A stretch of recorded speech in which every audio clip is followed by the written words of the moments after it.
Imagine waking up every day not with a to-do list, but with the belief that something deep inside you is trying to speak. Perhaps a fear, an unresolved emotion, a forgotten dream, or an old wound you thought was healed. Imagine starting your day not with a cup of coffee, but with the question, what parts of myself have I yet to meet? And imagine spending hours, days, or years facing those parts with courage, patience, and deep curiosity. This was Carl Jung's daily practice, only it wasn't a neat, pre-structured routine. There were no shiny apps, no self-improvement books, no morning rituals to be posted on social media. Jung didn't practice mental exercises to simply feel better or become more productive. He practiced them to become whole. He engaged with his unconscious not to escape it, but to integrate it, to understand the parts of himself he feared, avoided, or didn't even know existed. While many people associate Jung with his work on archetypes, the collective unconscious, and the theory of the psyche, there's a side to him that's rarely discussed, his personal, deeply spiritual practice of daily mental exercises. These weren't glamorous, they weren't life hacks. They were, in fact, quite the opposite of what modern-day self-help gurus recommend. His practices were slow, messy, uncomfortable, and full of risk. They were a continuous journey into the unknown parts of himself, a relentless descent into the labyrinth of his own mind. Jung's daily practice was not about finding peace or self-affirmation. It was about confronting himself. It was about looking into the mirror of the unconscious and not flinching. And the result wasn't a perfect, well-balanced person, but a more integrated one.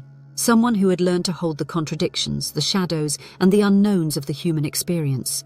Jung wasn't interested in polishing the surface of life.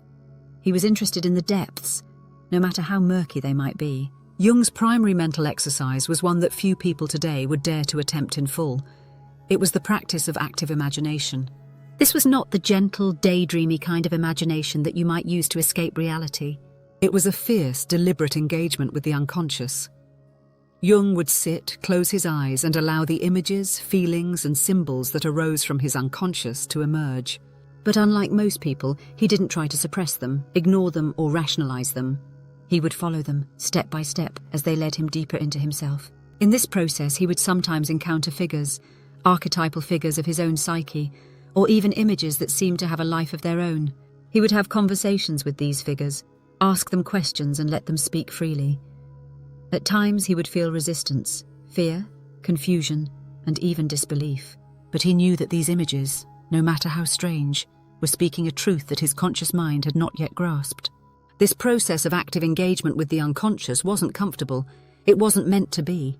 Jung believed that the unconscious was like a wild, untamed force that would only reveal its secrets if you were willing to face it without judgment. The goal wasn't to control it, but to relate to it, to be in dialogue with it. Jung saw the unconscious as a teacher, not an enemy. This kind of practice isn't about escaping from the world. It's about returning to it more whole and more alive. It's about understanding the parts of yourself that are hidden, misunderstood, or repressed. Most people run from those parts, afraid of what they might find. But Jung, through active imagination, was learning to walk toward them. He didn't fear what was inside him. He learned to listen to it, to meet it with courage, and in doing so, he became more attuned to the deepest currents of his psyche. So, how can we apply this today? Active imagination is not a practice to be taken lightly, but it can be adapted in a way that is safe and transformative. Imagine sitting with your journal or in a quiet space, closing your eyes, and inviting whatever images, memories, or emotions come to you. Do not try to control or censor them. Let them emerge freely. Ask questions. Explore the images. What do they want to tell you? What do they reveal about your current fears, desires, or conflicts? You may encounter emotions or figures that make you uncomfortable, but remember that this discomfort is a sign that you are engaging with your unconscious, and it's through this engagement that healing and understanding emerge. Jung didn't just analyze his own dreams, he lived them. He didn't view his unconscious as a foreign entity, but as an integral part of his wholeness. He wasn't content to let his dreams simply be forgotten after a night's rest. He would sit with them, break them down, ask himself what parts of his waking life they spoke to. Were they reflecting his shadow, those aspects of himself he didn't want to acknowledge? Were they pointing to something he was avoiding, a fear he hadn't yet addressed? Dream analysis was another form of mental exercise for Jung. Every morning he would write down his dreams, reflecting on them, sometimes for days, even weeks. He treated his dreams like sacred texts, using them as direct insight into the deeper layers of his psyche. He wasn't looking for logic or easy solutions. He was looking for meaning, for the hidden currents that shaped his thoughts, emotions, and behaviors. He understood that dreams didn't just reflect the random workings of the mind, they were windows into the unconscious. This practice of looking deeply into his dreams wasn't just an intellectual pursuit for Jung. It was part of his ongoing quest for integration. And it's something we can all do today. Keep a dream journal by your bed. Write down whatever you remember, even if it's just fragments or fleeting images. Over time, you'll begin to notice patterns, symbols, and recurring themes.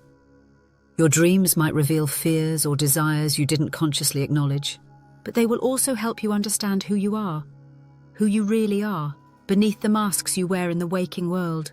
Jung's daily practice wasn't just about reflection, it was about integration. He didn't compartmentalize his thoughts, feelings, or fears. He brought them together into a more cohesive whole.